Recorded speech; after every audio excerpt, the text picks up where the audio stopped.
Luxemburgo, e a gente vai receber agora, para quem não sabe, eu me chamo Vicente Nunes, e o nosso próximo sabatinado é o deputado Jair Bolsonaro, do PSL. Aos 63 anos, Bolsonaro cumpre o seu 7º mandato como deputado federal, e ele é militar de reserva.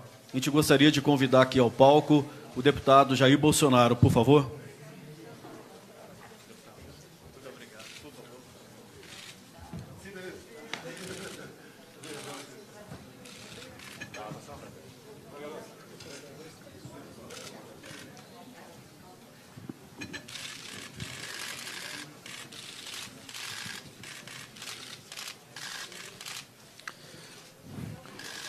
Deputado, vamos começar então a nossa sabatina.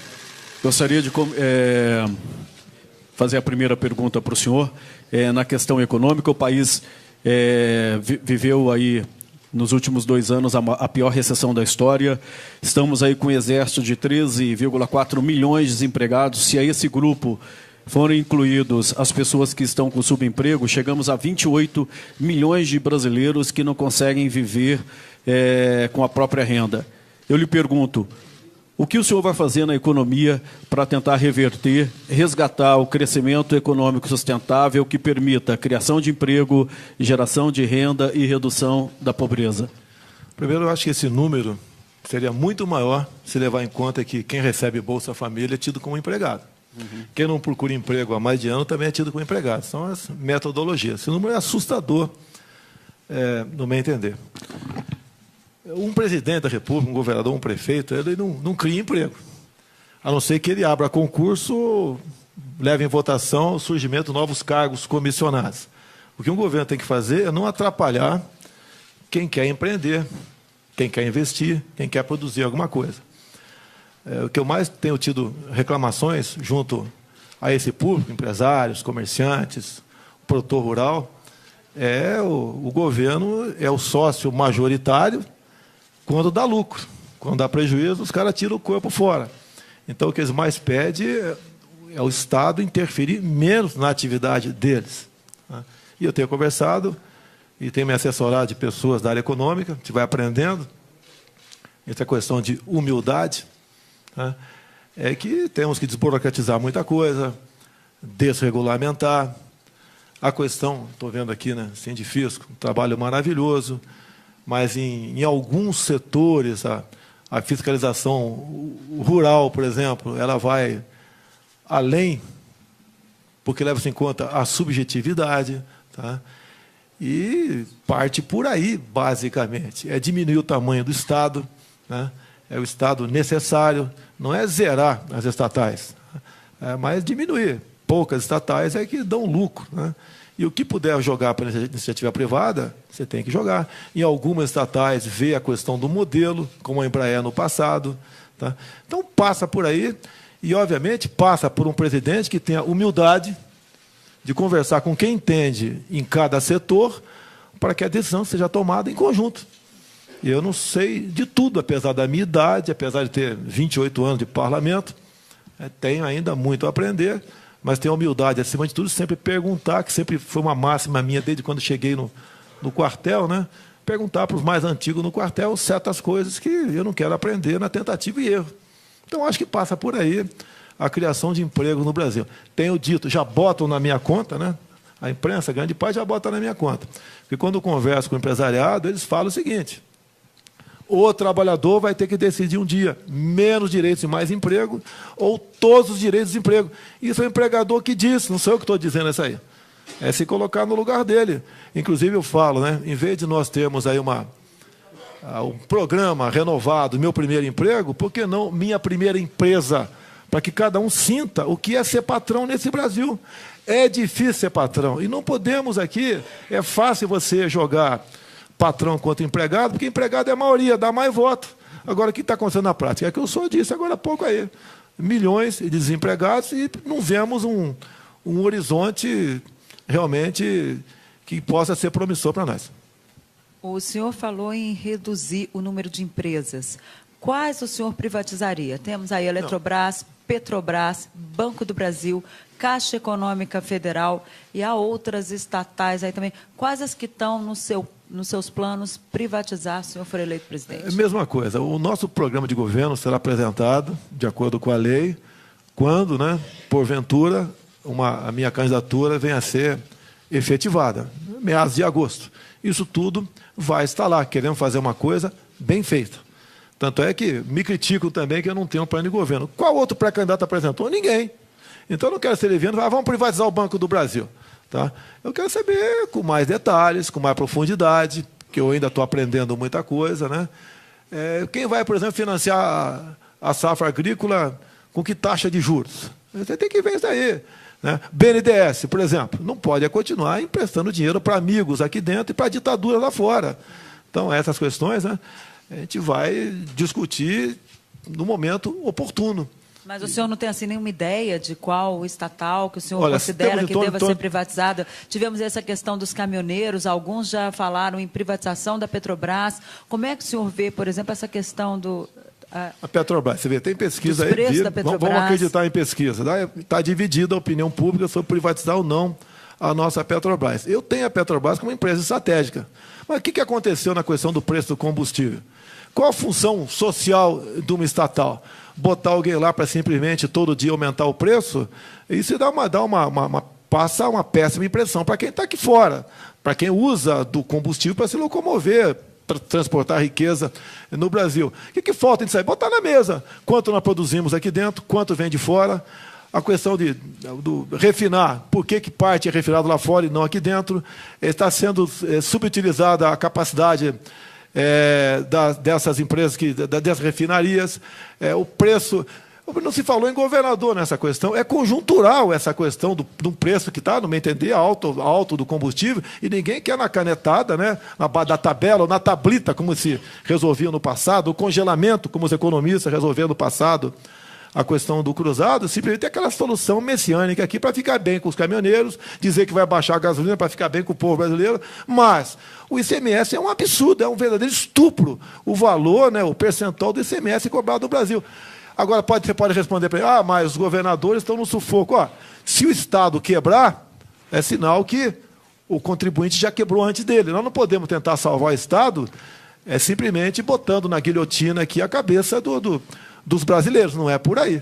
Okay? Então, essas medidas que vão ser tomadas, se eu chegar lá, a gente vai tomar as medidas tocantes isso aí. E digo mais, Denise, se eu fosse presidente, não teria havido a questão dos caminhoneiros, esse movimento deles, porque há 2 anos eu os acompanhava pelo Brasil. Estive em Gramado, 2 vezes no Rio de Janeiro, 1 vez em Brasília, tratando desse assunto, os mais variados possíveis.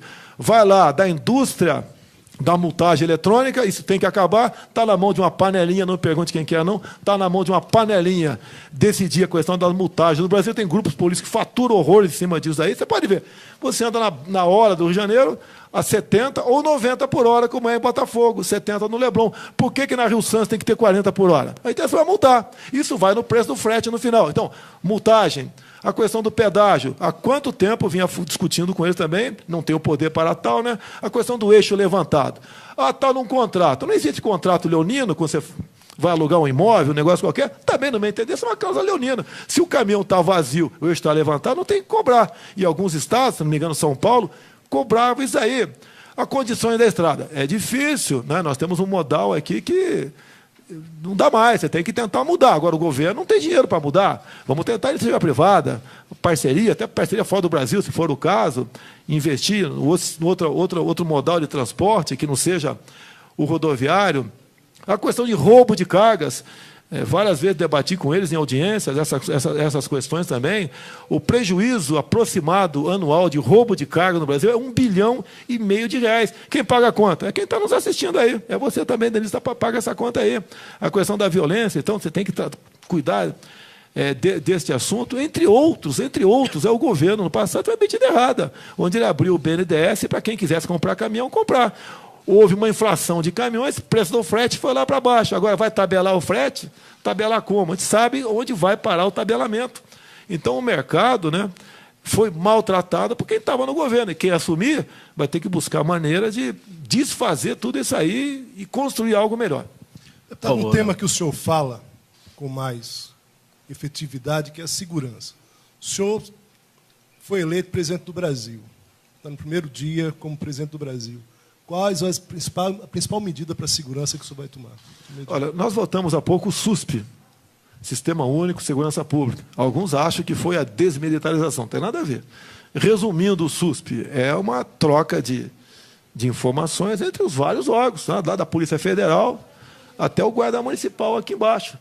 É difícil botar para funcionar isso, mas a gente vai ter que botar para funcionar isso daí. Você não pode prender um cara aqui no DF, uma policial detém um cara aqui no DF e libera, e uma semana depois ele falou que no Ceará ele respondia um processo ou estava com um mandato de prisão em aberto, né, atrás dele, por aí. Então, várias medidas têm que ser tomadas, várias. Certo? Hoje em dia, não se tem paz nem dentro de casa. Por que não você não mexer no Estatuto do Desarmamento? Né?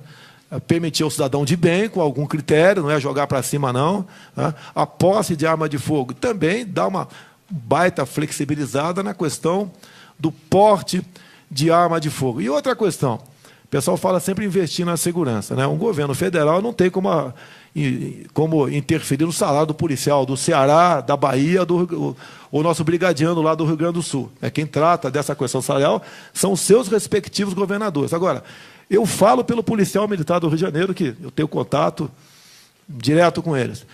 Eles têm muito mais medo do capa preta, de quem vai julgá-lo, tá?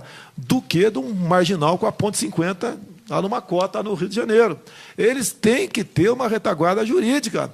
Não pode, após uma operação, no dia seguinte, ele se vê aí, né, na iminência, ou até indo para o banco dos réus, por uma operação de 2, 3, 4 da manhã, que o Estado botou ele lá.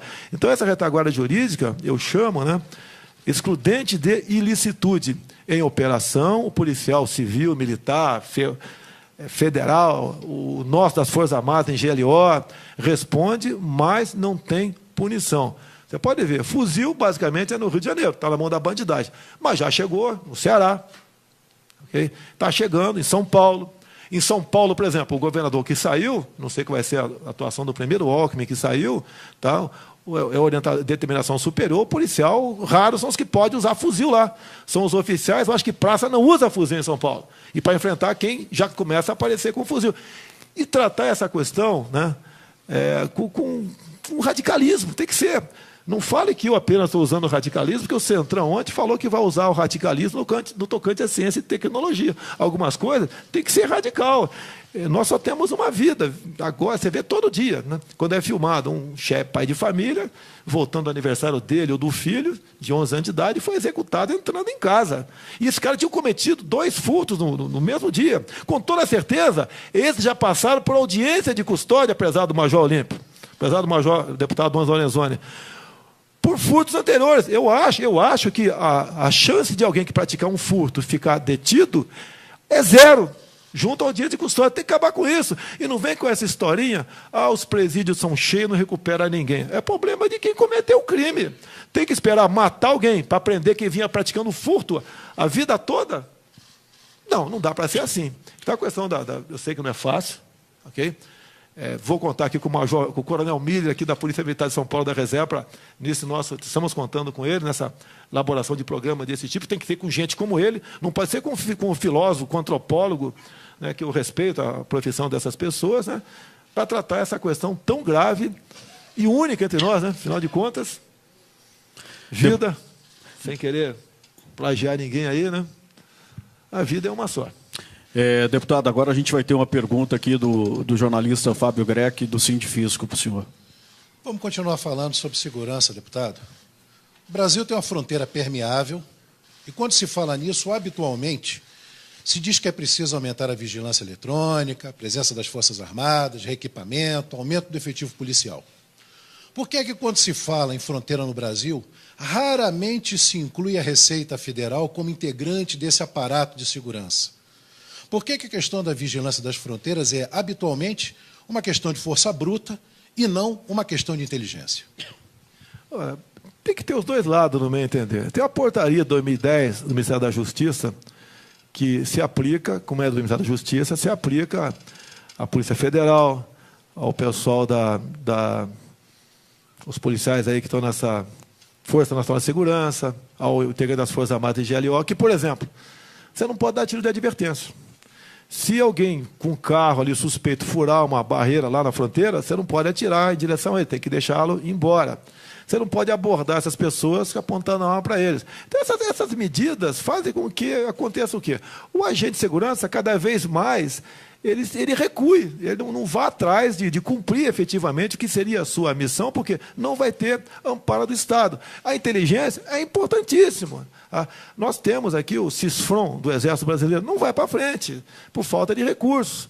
Se fosse para frente, lógico, aí seria inteligência, com a participação dos senhores. Eu até vejo aqui o síndico, aqui, você faz autuação muitas vezes, pode fazer até os colegas de milhões, dezenas de milhões de reais, tá? Interceptar alguma coisa, até autuar, e você, qual o porte de arma? Tem uma dificuldade para ter porte de arma enorme no tocante a isso aí também. Mas a inteligência, logicamente, que é bem-vinda. São 17 mil quilômetros de fronteira.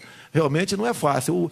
Os Estados Unidos, que tem uma fronteira 4 vezes mais ou menos menor do que a nossa, não consegue selá-la com o México. Vamos ter dificuldade também aqui. Agora, você tem que também botar no escrutínio de licitude e fazer como a Polícia Militar de Mato Grosso do Sul faz muito bem, que eu tive em Dourados, tá? Tem uma companhia lá que tem uma missão de...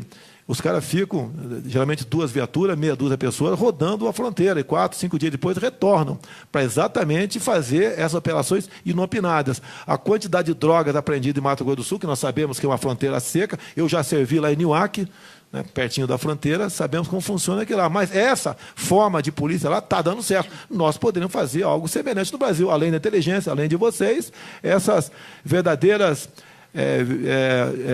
grupo de pessoas que fossem vigilantes, né, para exatamente, de forma inopinada, buscar quem está fazendo a coisa errada.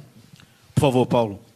Deputado, a sociedade brasileira vive hoje uma situação de ódio, de embate, muito além das ideias, né? Quer dizer, eu queria saber o que o senhor pretende fazer como presidente da República para reduzir esse ódio, reduzir o preconceito na nossa sociedade brasileira, se é que o senhor acha que isso é uma atribuição do presidente da República. Olha só, a Alemanha inventaram lá o crime de ódio. Está dando um terror. Com a lei do crime de ódio aqui, se eu for presidente, eu posso prender você a qualquer momento. Você sabe disso. Tá? Nós temos que ter liberdade total no Brasil. Tá? E não ficar inventando maneira de combater o ódio em nome do politicamente correto. O nosso problema não é esse. Quando alguém faz uma besteira com um terceiro, certo? Ele vai ser isolado pelos próprios colegas. Temos que deixar isso de lado, deixar o politicamente correto de lado. Não me entendendo essa historinha de ódio, quem mais fala em defender é exatamente o pessoal os radicais de esquerda. Tá certo? Eu sou uma das pessoas que mais sou atacado tocante a isso. Tem memes meus os mais variados possível. Eu não dou bola para isso. A população faz o filtro. Mas o senhor acha que não é um problema o ódio na sociedade? Não vejo esse problema. Deixa de lado. Nosso problema é outro. É a saúde, a segurança, é a nossa economia, é a educação. Não é isso. Isso, naturalmente, a sociedade afasta. Eu não tive meu tempo de moleque. Desculpa aqui, você de gordinho, de 4 olhos. Não tinha problema nenhum. Hoje, e o gordinho... Geralmente, quando ia bater pelado, chamava de gordo, você chamava, ele levava pancada em você. Hoje o gordinho virou mariquinha, pô. Exatamente por causa desse tipo de política. Pô. Se bem que tem muito gordinho machão aqui, eu tenho certeza disso. Vamos acabar com essa frescura, pô. Isso não é problema do Brasil. Nós temos um potencial enorme no Brasil, enorme, inimaginável. Ninguém tem o que nós temos. Eu costumo dizer na minha viagem, não só à Ásia com Ônix, né, bem como em Israel, com os meus filhos, tá? Quem pagou a viagem foi eu, tá? Não teve nada da Câmara, não. Tá certo? Olha o que Israel não tem, olha o que eles são. Olha o que nós temos, que nós não somos. Quando eu falo em nióbio e grafeno, eu levo pancada de um montão de gente. Bota o grafeno de vice, bota o nióbio de ministro. Nós estamos vendo todo dia, né, as evoluções tocante a isso. Parabéns à Mackenzie em São Paulo, que pesquisa o grafeno. O Exército Brasileiro está também participando lá de pesquisas, né? Viaturas blindadas com 10 vezes mais leves. Imagina para carro particular nosso, ou blindagem, né, como economizaria combustível. A questão do grafeno, então, é uma coisa inimaginável, a revolução. Brevemente teremos um avião também de base de grafeno aqui, peso lá embaixo, com toda certeza, aumenta a autonomia do mesmo. Então, temos coisas maravilhosas para cuidar, para se interessar.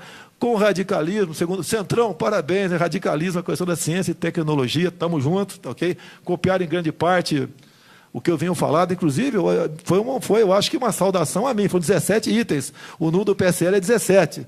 Tá, ok? Então, tem que preocupar com isso. Me desculpe com todo respeito ao senhor, né? Mas eu acho que essa questão de ódio é secundária. Um país evoluindo, com menos problema, você fica menos sensível a reagir, a ser violento e a ter ódio.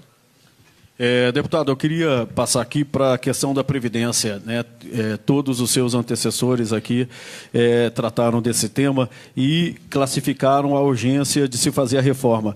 Eu fiz um levantamento aqui sobre aposentadorias do poder público, em especial do judiciário, que são consideradas as vilãs aí do orçamento. O aposentado do judiciário, ele recebe, em média, R$18 mil por mês.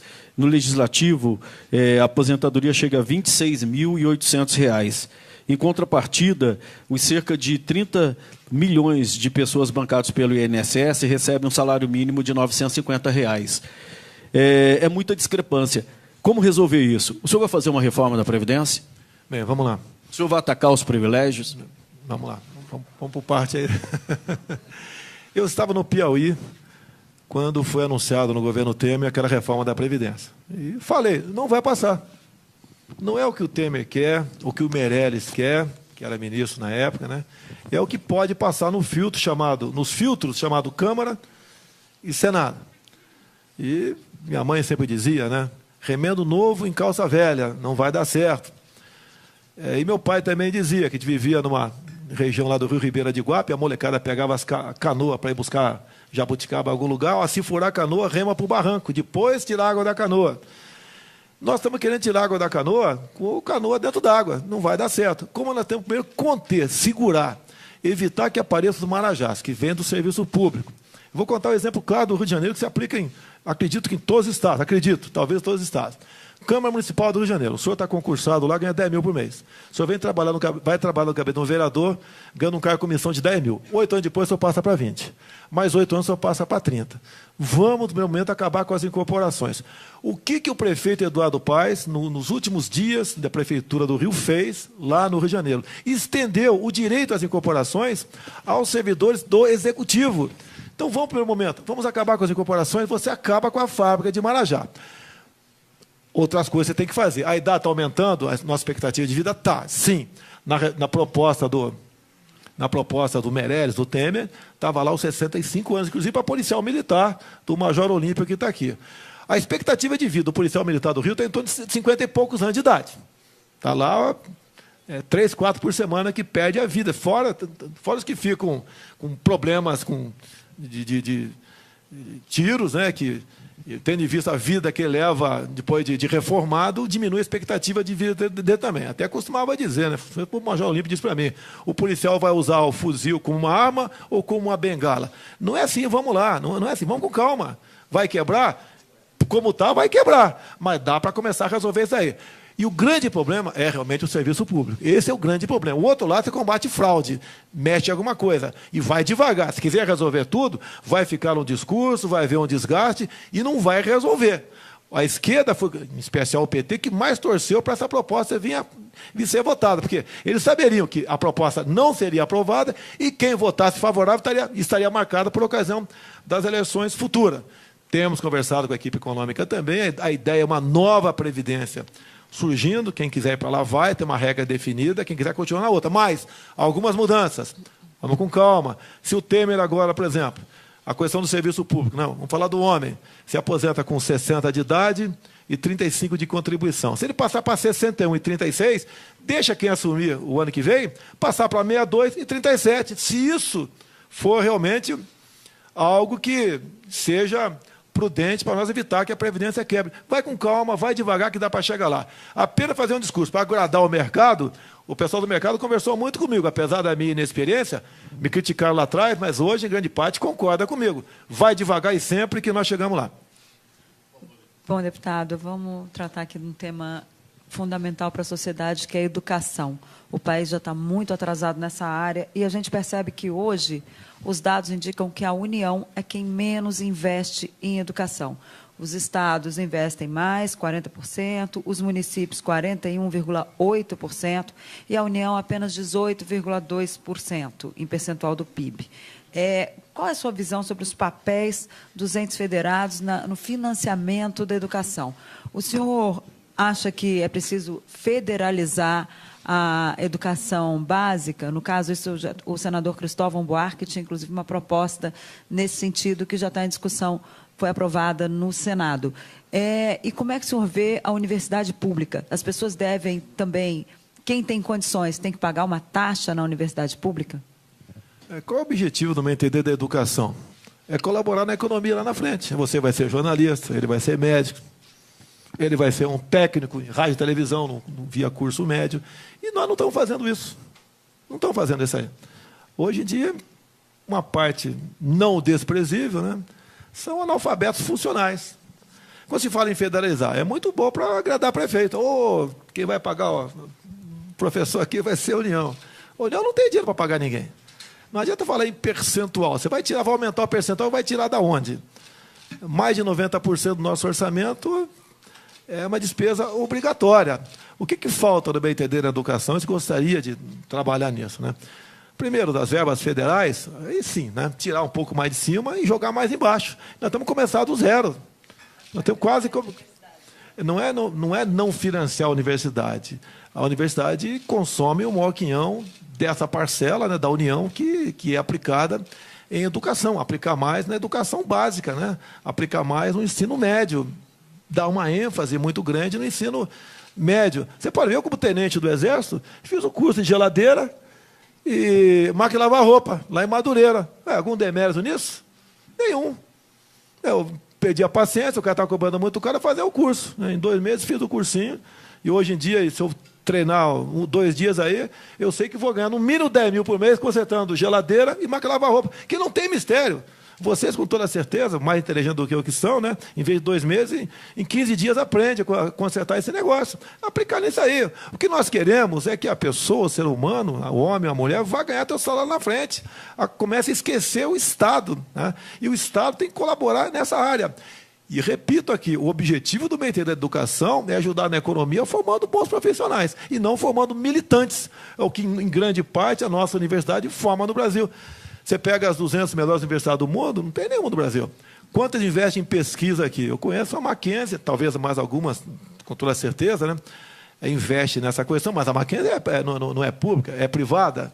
E temos que estimular essas questões nessas áreas para você realmente poder ter um retorno lá na frente. Isso vai demorar quanto tempo? 15, 20, 30 anos, não sei. Nós temos que desintoxicar grande parte que vem acontecendo na educação no Brasil com essa história de formar militantes em universidades. Deputado, como é que, caso o senhor seja eleito, como é que vai ser o contato do senhor e a negociação do senhor com o Congresso? O senhor passou 28 anos no Congresso e aprovou projetos que a gente pode contar no dedo, talvez 4, aí no máximo, chegando a 4. Quer dizer, mostra claramente, durante esses 28 anos, uma dificuldade clara de negociação. Como é que o senhor vai tratar desse tema, quer dizer, sabendo que para governar, para ser presidente, é preciso essa negociação do Congresso, já que durante esses 28 anos que o senhor passou no Congresso, efetivamente, o resultado em relação a projetos aprovados pela sociedade é mínimo? Primeiro, eu acho que você poderia fazer uma pesquisa, né, a produtividade de cada deputado. Quanto cada deputado aprovou de projeto. Você pode falar para mim qual é a produtividade? Não, eu não tenho esse dado. Eu posso fazer uma pesquisa. Você pode mas falar. Você fez a pergunta, né? Eu poderia, na próxima vez, eu te garanto que eu vou dizer a produtividade. Dividir por 513 o quantidade de projetos aprovados no corrente ano. Vai dar uma média abaixo, tenho certeza que vai dar muito abaixo de 1.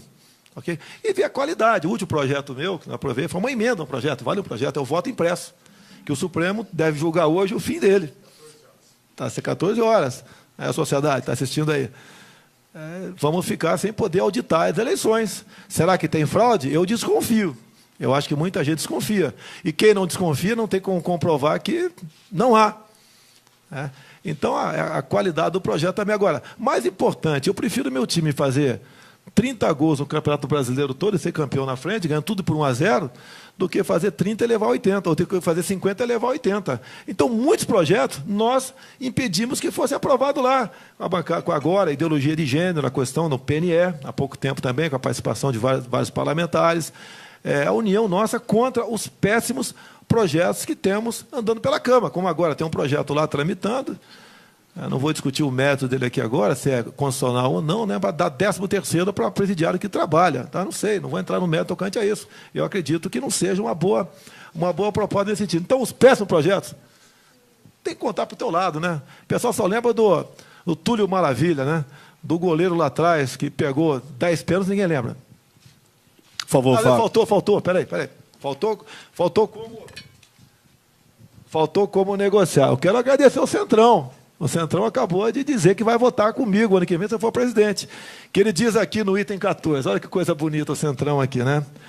E tal fazer política e não na velha e esgotada fórmula de convivência baseada nas trocas de cargos e verbas por votos dentro do parlamento, muitas vezes com feições nada republicanas. Então, eu espero negociar com o Centrão, os deputados desses partidos, né, baseado nisso que vocês escreveram. É isso que nós queremos, sem o tomar lá da cá. Afinal de contas, tivemos agora o primeiro parlamentar do Petrolão aí condenado, tá ok? Outros virão. E nós queremos evitar exatamente isso aqui. Nós só temos um voto para vender lá dentro, se quiser vender o voto lá dentro. Então, o Centrão aqui deve compor os 200 deputados, eu sei que já vou contar com o apoio dele para governar lá dentro, tá ok? Política tem que ser feita com verdade, não é com mentira. Porque essa época agora é para todo mundo dizer que a Denise tem 20 anos de idade, que você é cabeludo, tá ok? Eu sei que você tem 25, Denise, tá ok? Denise tem 25. Agora, o senhor está contando, no caso do Centrão... No caso do Centrão, o senhor está contando com um grupo que mais barganhou nos últimos anos, né, deputado? Nós vamos... E fez essa política do tomar lá da cá. Ou seja, o senhor está contando com um grupo que, nesse período, foi o que mais barganhou. Você tem razão, você tem razão. Inclusive, quando lá atrás o Joaquim Barbosa leu seu voto no mensalão, né, ele falou que o único parlamentar que não foi comprado pelo PT foi o senhor Jair Bolsonaro. Tá, ok? Não participei desse grande Centrão lá atrás. Agora... Já fizemos, não, mas se é para fazer a mesma coisa, prezado colega, né? Se é para fazer a mesma coisa, vai continuar a roubalheira, a corrupção está aí. Não é apenas levantar a bandeira da ética, como está aqui no outra proposta do Centrão, em época de campanha. Fazer uma cartinha de paz e amor, como o Lula fez por ocasião das eleições. A minha proposta baseia-se em João 8,32. E conhecereis a verdade vos libertará. Nós temos que ter a verdade acima de tudo, mostrar realmente, botar na mesa o que está acontecendo, tomar decisões. Com toda certeza, caso eu chegue, é sinal que, vocês podem ver, nós não temos fundo partidário. Eu não vou usar os 3 milhões dos 1.700.000 que eu tenho direito a usar no fundo democrático. Não vou usar, ok? Vou continuar fazendo campanha na raça e talvez aqui fazendo aí o crowdfunding, aí eu pedir dinheiro na internet. Agora, se eu chegar, é sinal que quem votou em mim, votou do coração e com a razão. E os projetos apresentados por mim vai ser aqueles que eu tenho conversado junto a brasileiros em todo o território nacional, que há interesse por parte deles. Então, eu acredito que tem que ser por aí. Se é para fazer a mesma coisa... Por favor, votem em outro. Se achar que eu não vou governar, sem eu tomar lá da cá, sem entregar ministérios, sem entregar estatais, diretoria de banco, por favor, votem em outro. Deputado, temos mais uma pergunta aqui do Fábio, do Sindifisco. Deputado, qual é a sua opinião a respeito do refis? Se o senhor for contra, como é que o senhor lidaria com o Congresso, que certamente se revoltaria e, sobretudo, estaria nesses revoltosos, estaria essa turma do Centrão? Você já respondeu. Isso aí é uma situação que você vai ter. Você vai ter que negociar, porque o refis tem muita gente que tem seu deputado na mão, através do refis. Olha. É uma realidade. Você vai ter que buscar, se você puder me ajudar, já que você é do ramo, eu não sou, como tá pelo Sindifisco, não? Não é do Sindifisco? Então, quem do Sindifisco puder colaborar numa proposta desse sentido, ficarei muito feliz e agradecido. Tem certas coisas que é quase um milagre acontecer. Aí é um problema que é difícil enfrentar. E quando você faz o refis, quem pagou fica revoltado. Eu podia estar no refis lá na frente, por que eu paguei? Você está desestimulando o bom pagador. É um problema que é uma cultura que nós temos no Brasil. Por favor, Paulo. Me desculpe, não sei como resolver agora, e se alguém tiver, eu agradeço a forma para resolver esse assunto aí. Por favor, Paulo. Deputado, o senhor falou do mercado, agora tem muita gente no mercado desconfiada dessa sua aproximação com o liberalismo econômico, que é uma coisa que não era, nunca foi patente na sua carreira política. Muita gente acha, inclusive, que o Paulo Guedes não vai durar muito tempo no seu governo. Como é que o senhor vê essa desconfiança? É natural a desconfiança. Tá? Eu sou militar. Tá? Não conto com a simpatia de setores da sociedade. Né? Quando se fala em ditadura militar, o pessoal lembra de mim. Olha a TV Globo aí, né? O tempo todo pegando relatórios, né? Nada confiáveis, garimpando documentos, que não sei de onde eles conseguiram aquilo, para exatamente, ao fazer a crítica ao regime militar, que houve corrupção. Que todo governo houve corrupção. Tá? Mas não nos moldes que ocorreram nos últimos anos, isso daí. Então, eles batem o tempo todo. Então, a desconfiança é natural no tocante a mim. Agora, eu sou uma pessoa de palavra. Nunca desonrei minha palavra, zelo para a minha honra, tá? Falo em ética e zelo por isso daí. Então, tem esse lado positivo para comigo. A aproximação com o Paulo Guedes foi meio sem querer. Ele fez 2 matérias do Jornal o Globo, citou meu nome, eu procurei e começamos a conversar. E quando com o Pércio Arida agora me criticou muito, né? Ele votou contra a PEC do teto. Mentiu, Pércio Arida, mentiu. Eu votei favorável, tá? Mentiu. Daí ele votou contra o Plano Real. Sim. A média, como tem servidor público aqui, com toda certeza, né? Aquele que a MP foi de 28 de fevereiro de 94, né? Criou o RV, se não me engano. Nós, das Forças Armadas, o servidor público do Executivo, nós tivemos expurgado a inflação de janeiro e fevereiro, em torno de 94%. O servidor público, como ele tinha adiantamento salarial, eles tiveram um delta X, que não foi um delta X, né? Foi um baita de um X, a mais para o novo salário a partir de 1º de janeiro. Nós não tivemos. Eu tentei negociar, acho que era o Recupero, se não me engano, tá? Tentei negociar com ele sozinho, tá? Botar os militares das Forças Armadas e o servidor do Executivo naquela questão. Recebi ou não? Votei contra. Eu era assim. O senhor mudou ideologicamente ao se aproximar do liberalismo? Naquela época eu representava falando politicamente, né, a classe que me elegeu no Rio de Janeiro, basicamente os militares das Forças Armadas. Eles levaram uma garfada no início do Plano Real, eu não poderia votar com o governo naquela questão. Até porque os mesmos economistas que fizeram planos no passado de tablita, de congelamento, era que estavam de novo, talvez ali, num novo balão de ensaio. Por que eu tenho que acreditar nele? O grande problema do Brasil é questão de confiança. Mas né? foi bom o Real, olhando hoje em perspectiva. Andou, mas na metade do governo FHC, né, nós tivemos uma taxa de juros acima de 50%, que nos trouxe essa dívida interna, que está chegando na casa de 4 trilhões de reais, que a gente quer saber como é que a gente consegue sair disso, pagar isso sem aumentar imposto. É um grande problema que nós temos. Bem-vindo o Plano Real, apesar dessa dívida enorme aí, vivemos momentos de paz no tocante aí, e nós das Forças Armadas continuamos com o salário lá embaixo, né, em relação aos demais servidores aqui da carreira típica de Estado. Deputado, por que o senhor acha que o senhor merece ser presidente da República? Não é porque eu sou bonito, não, para ter certeza disso. Tá, né? Tenho absoluta certeza disso, mas por quê? E você está discriminando. Você está me discriminando. Não vira o jogo. Olha só, quando as eleições de 2014 se acabaram, eu comecei a pensar comigo, né? Eu estou sendo demais no parlamento. Muita alteração, brigas, tá certo? Algumas justas, outras nem tanto. E eu pensei, como é que eu posso ser presidente sem um partido grande que não vou ter, sem fundo partidário que não terei, sem apoio, a grande parte da mídia pauleira em cima de mim? E falei, eu vou ser. E para quê? Eu quero mostrar que nós, agora do PSL, né, podemos ser o ponto de inflexão na maneira de fazer política de acordo com ali a decisão do Centrão de ontem, sem o tomar lá da cá, tá? Fazer uma política externa sem o viés ideológico, jogar pesado com o radicalismo na questão da segurança, para que nós possamos ter turismo no Brasil, tá?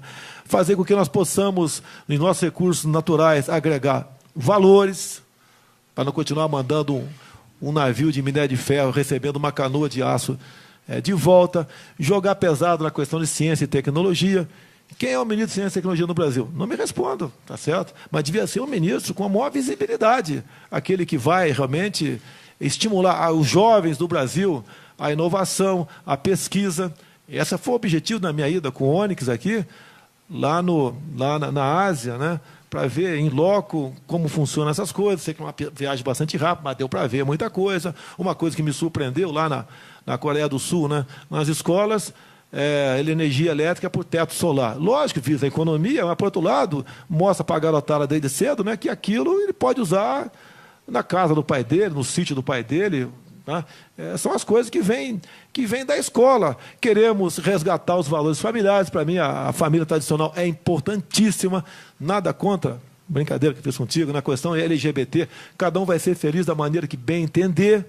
Tá certo? Agora, não podemos esse tipo de política para dentro da escola, como se você, por exemplo, tomar acesso ao Plano Nacional de Promoção e Cidadania LGBT, são em torno de 160 itens ali, coisas absurdas, que queriam colocar, alguns até colocaram, dentro da escola para a criancinha a partir de 6, 7 anos de idade. É um absurdo aquilo.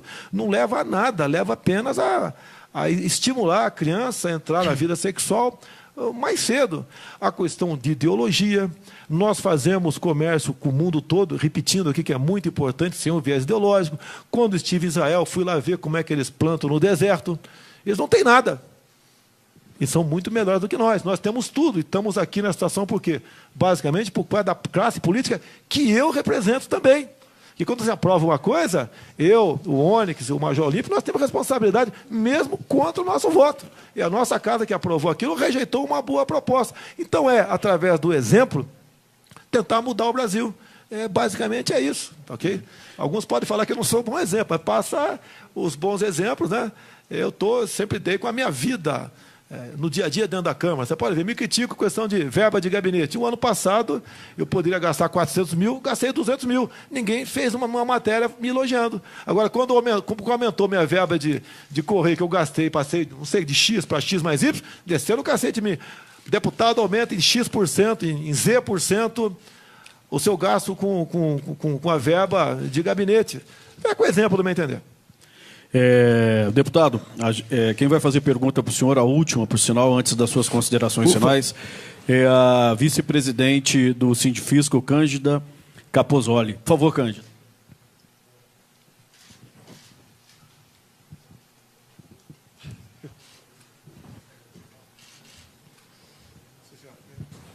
Bom dia ou boa tarde a todos, deputado. Primeiro, agradecer ao senhor pela participação aqui em nosso evento em conjunto com o Correio Brasiliense. E a minha pergunta, que é a pergunta do Sindifisco Nacional, que está sendo feita a maioria aqui dos pré-candidatos. Que tratamento o senhor pretende dar, deputado, à defasagem da tabela do imposto de renda pessoa física? É justo que um trabalhador que perceba que ganhe 1.904 já pague imposto de renda, enquanto que o empresário não pague nada, mesmo percebendo R$1 milhão, já que no Brasil não se tributa lucro? Obrigado. Bem, o que eu tenho visto ao longo dos anos, nós não temos imposto de renda, temos redutor de renda. Com quem eu converso de economia, que me assessora, eles são unânimes. Como está, o Brasil vai quebrar. Eu falo, por que não fazer como o Trump fez lá? Eu sei que a economia é diferente. Ele reduziu exatamente o contrário do que a senhora falou ali, a carga dos empresários. Eu acho, opinião minha, tá certo? Não tem que ter imposto em grande fortuna, não tem que ter imposto de herança, tá? E nem tributar mais ainda essa área que a senhora citou ali, porque o governo anterior da França fez algo parecido, o capital, o dinheiro, foi inclusive para a Rússia. Olha o absurdo que chegou. Eu não sei os valores exatos. Por exemplo, se eu quiser doar, até o ano passado, se eu quisesse doar para um filho meu R$100 mil, para ele comprar um apartamento no Rio de Janeiro, eu tinha que pagar 4%. Eu acho que passou para 8% lá no Rio de Janeiro. Então, essas medidas de tributar mais, tentar tirar de quem está produzindo as duras penas, que hoje não é apenas produzir, é para quem vender. O povo está sem poder aquisitivo. Eu acho, modestamente, a senhora pode ter opinião diferente da minha, parece que tem, né? E eu, depender de mim, ninguém mais vai ser tributado, muito o contrário. Buscar maneira de diminuir isso daí, porque como está, vai quebrar o Brasil. A Inglaterra, não sei se 15 ou 20 anos atrás, tinha uma carga tributária de 28% do PIB, passou para 21%.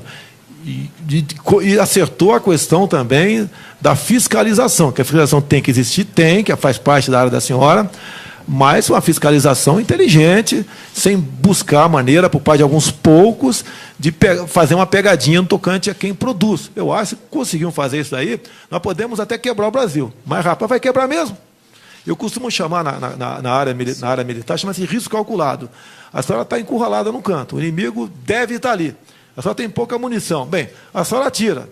Se o inimigo estiver ali, a senhora ganha a guerra. Se não tiver, a senhora já perdeu mesmo. Então, a questão da carga tributária nossa, imposto de renda, eu acho que nós devemos começar gradualmente a recuperar esse confisco, na verdade, que correu nos últimos anos. Complementando a pergunta, o senhor tem um projeto de reforma tributária já? Está pronto. Ideias básicas, assim, está pronto, a ideia básica, assim, não vou fornecer, porque isso só na época oportuna. Geralmente, eu tenho dito que a minha proposta vai ser uma das piores. Por quê? Vai ser verdadeira. Tá? Isso a senhora sabe, que tem colega, com toda certeza, colega da senhora aposentada, que trabalha nessa proposta para candidatos que têm recurso. O senhor acha que tem que taxar o quê, então? O senhor disse que não pode taxar renda, não pode taxar fortuna, nem coisa... De onde que tira o dinheiro? Denise, desculpa, eu não sei que... Eu não quero ser patrão no Brasil. Eu tentei ser um tempo atrás, quando vi que ia me dar mal, saí fora. Tá? Como lá atrás, nos anos 70, eu plantei arroz, lá em Mato Grosso do Sul, 30 hectares de arroz. Uma vez só, nunca mais. Eu sei da dificuldade disso daí. Eu sei do terror que vive quem produz nesse país, preocupado com fiscalização, porque só pode, com todo respeito, dificilmente você não vai pegar algo errado numa empresa, dificilmente vai pegar o errado lá. Essa violenta carga tributária que o governo e o sócio majoritário, quando tem lucro, quando tem prejuízo, não tem nada a ver com isso, vai para o refis, tá? Muitas vezes. Tá? Então, a minha proposta, que eu falei para quem está me ajudando na economia, é exatamente não ter mais nenhum percentual no tocante a isso, né? Que, afinal de contas, foi apresentado há pouco tempo, ao Laffer, gostei muito dele, nós já ultrapassamos essa curva há muito tempo. Bom, deputado, o senhor tem 2 minutos aí para as suas considerações finais. Bem, muito obrigado pela oportunidade, eu até aceitei, porque seria tratado dessa forma carinhosa e respeitosa, como foi por vocês. Em alguns outros programas não estou aceitando, porque o objetivo é um pouco politizado, querem me derrubar porque eu estou na frente, né? Eu peço a Deus a continuar tendo força para continuar esse objetivo, nos dê inteligência, e muita, que traga boa gente ao meu lado, como está aqui o Major Olímpio, o deputado Onyx, para ajudar a fazer um programa cada vez melhor de governo e execuível, tá? Vamos resgatar os valores familiares, vamos respeitar a criança em sala de aula, vamos ter um bom currículo para que lá na frente, o formando lá na frente, possa ser um bom profissional para ajudar a nossa economia. Vamos, se Deus quiser, ter força junto ao parlamento para mexer na legislação penal, para nós realmente tirarmos do convívio da sociedade por tempo justo quem comete crimes. Vamos buscar fazer comércio com o mundo todo, vamos tirar o viés ideológico desse tipo de comércio, estimular o turismo no Brasil. Nós temos uma Baía de Angra, por exemplo, para citar só um exemplo, estou de olho no tempo ali, uma coisa maravilhosa, mas tendo em vista a política ambiental, aquilo passou a ser um estorvo, um problema para nós. Vamos, se Deus quiser, conseguir fazer da Baía de Angra um grande polo turístico para o mundo. Quem vai lá uma vez, né, se apaixona, hoje não pode mais, que tudo é estação ecológica. Vamos mexer nos currículos escolares para que a garotada aprenda realmente que tem que ser aprendido em sala de aula. Vamos lutar por uma imprensa livre de todo, né, sem exceção, que tenha a liberdade de imprensa seja plena, obviamente, né? A gente pede sempre o zelo para transmitir a verdade, que é muito importante para nós, não podemos ficar longe da verdade. E, no meu entender, se Deus quiser, elegeremos um correntiano agora, um homem ou uma mulher honesto, que é muito difícil, meu bem, mas teremos um homem ou mulher honesto, que tenha Deus no coração e seja patriota. Muito obrigado. Correio Brasiliense, acabou meu tempo. Deputado, Correio Brasiliense e o Sindifisco agradecem muito aqui a sua presença e as portas estão abertas. Pode voltar sempre. Muito obrigado. A Cândida do Sindifisco gostaria de te entregar aí as propostas do sindicato aí para o senhor na área tributária.